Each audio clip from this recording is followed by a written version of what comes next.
Hey guys, welcome back to another episode of Lean Squad Cuisine.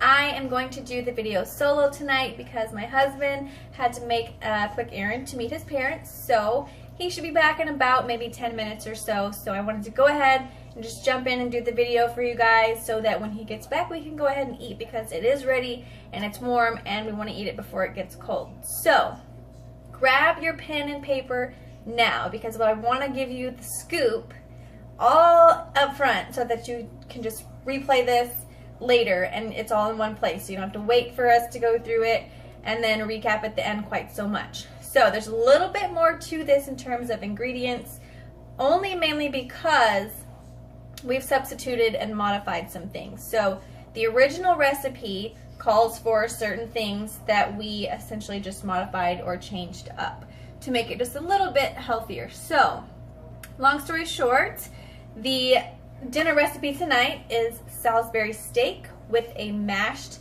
cauliflower as our side. So let me go through and give you the ingredients for the Salisbury steak recipe. And then I'll give you the ingredients list to the things that I modified.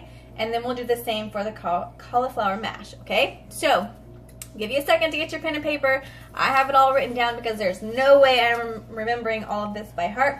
So here we go. Your ingredients for the Salisbury steak.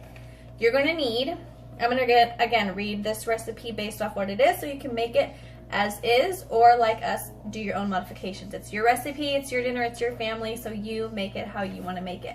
So this recipe calls for 3/4 ground turkey, 3/4 ground round.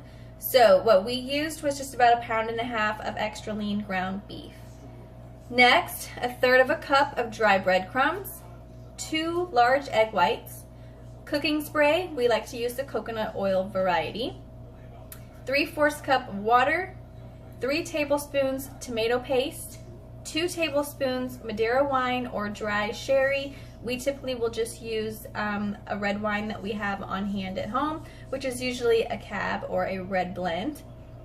And then 1.5 teaspoons of Worcestershire sauce, 1/4 teaspoon of ground pepper, and then 1 10.5 ounce can of condensed French onion soup.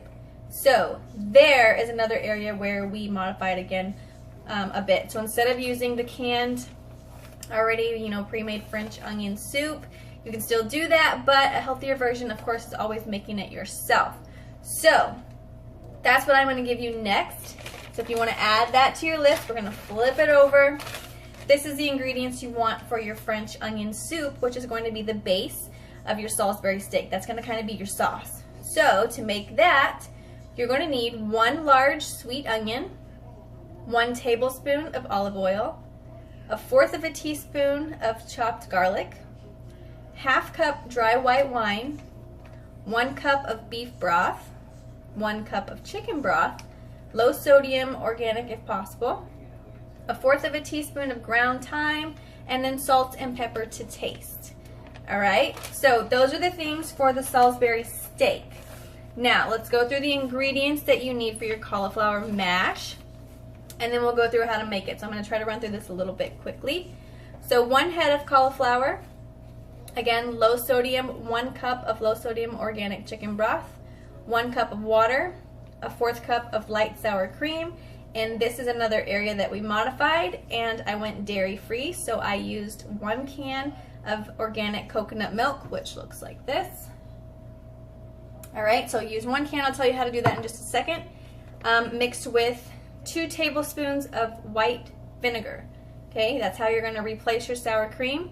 Then 2 ounces of a 1/3 less fat cream cheese spread. So again, I modified that with a dairy-free cream cheese variety, and for that one it's just a plain cream cheese. It's Daiya, so it's a dairy-free, soy-free, casein-free, lactose-free, all that good stuff. So that's just one of the brands that I typically will use to replace that. And then 1/2 teaspoon of onion powder, 1/2 teaspoon garlic powder, and then again salt and pepper to taste. Okay, so you have all the ingredients. Let's whip through this. So for your Salisbury steak, what you're going to do is go ahead and divide your beef into 4 equal-sized patties. So you want them to be not too big, but maybe about the size of your palm, the palm of your hand. So not any bigger than that. That's plenty of beef, plenty of meat. So divide all that up, and what you're going to do is combine the first 4 ingredients that were on our Salisbury steak recipe. So that means the meat, I guess technically 3 because you're only using the ground beef. So if you use turkey and beef, then combine all of that with your breadcrumbs and the egg whites. So you're going to mix all that up really good and then divide it into those 4 patties. From there, you want to cook the patties just by themselves first, so about 3 minutes on each side, and then what you're going to do is just remove that and set them aside. So when you do that, this is when you want to start to go ahead and make your French onion soup. So to do that, not super hard, I promise. So in a pan, you're going to saute your onions over medium-high heat.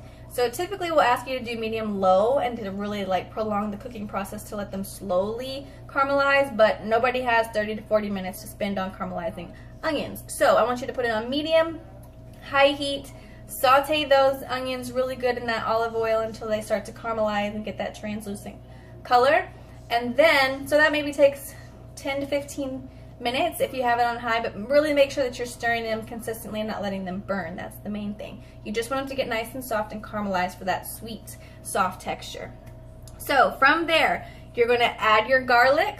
You're going to add, you're going to just add that garlic first. So that was about 1/4 of a teaspoon, 1/2 of a teaspoon of your garlic. Saute that in with the onions, maybe for 30 seconds to a minute, just to get the flavors mixed really well. Then you're going to add in that 1/2 of a cup of dry white wine, and your broth, your 1 cup of each, beef broth and chicken broth, and then your thyme and the salt and pepper. So you're going to blend all that up really good, mix it really good, and then just let it simmer on low for about 20 minutes. While that's kind of cooking down, you can add your patties back into it, maybe about 10 minutes into it, and then just let it all kind of blend and mix flavors together. And then that's really all that you have to do. The Salisbury steak part, super easy, right? Okay, so let's fast forward over to cauliflower. So what you're going to do is preheat your oven to 400 degrees. And then you're going to take the cauliflower, you're going to rinse it off, cut it up into small pieces, small little florets. And then you're going to put that in a pot of boiling water. So you're going to mix your 1 cup of water with the 1 cup of chicken broth. You're going to let that boil all together, maybe about, again, 10-15 minutes? Just at least until it's really soft and tender so that you can easily mash it up to the texture and consistency that you want. So while that's doing that, once it's done, you're going to take it out and you're going to drain that cauliflower, and then you're going to put it back in that same pot and use your potato masher just like you would mashed potatoes. You're going to mash up that cauliflower to the consistency that you want, so it can be smooth, it can have still a little bit of chunks in it, however you want to do it. From there, you're going to put it in a baking dish. Before you do that, you're going to add the remaining ingredients that we mentioned before. So you've already used your water and your chicken broth, and that's all cooked down. Now you've got your cauliflower in your pot ready to mix everything. So you're going to add that cream cheese, the sour cream, onion powder, garlic powder, salt, and pepper.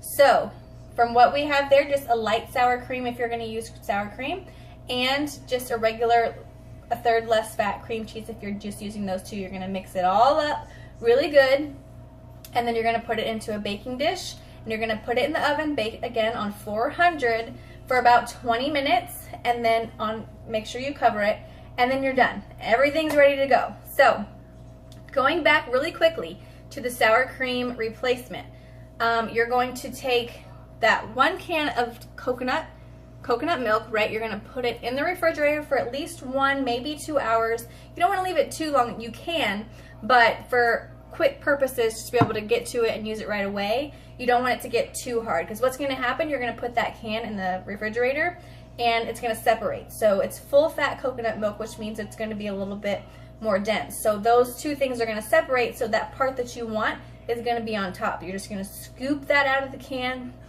put it into a mixing bowl, and you're going to mix that coconut cream. Basically, that's what it's turned into. It's just a coconut cream, so it ends up being about half of the can.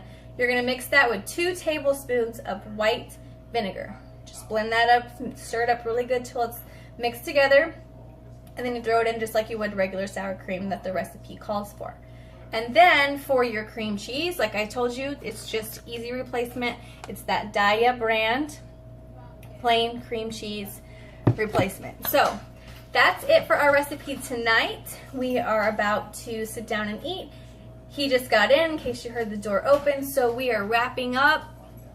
Dinner's ready, and if you have any questions on how to go back through that again, I know that was a lot of information and I'm trying to keep the video fairly short.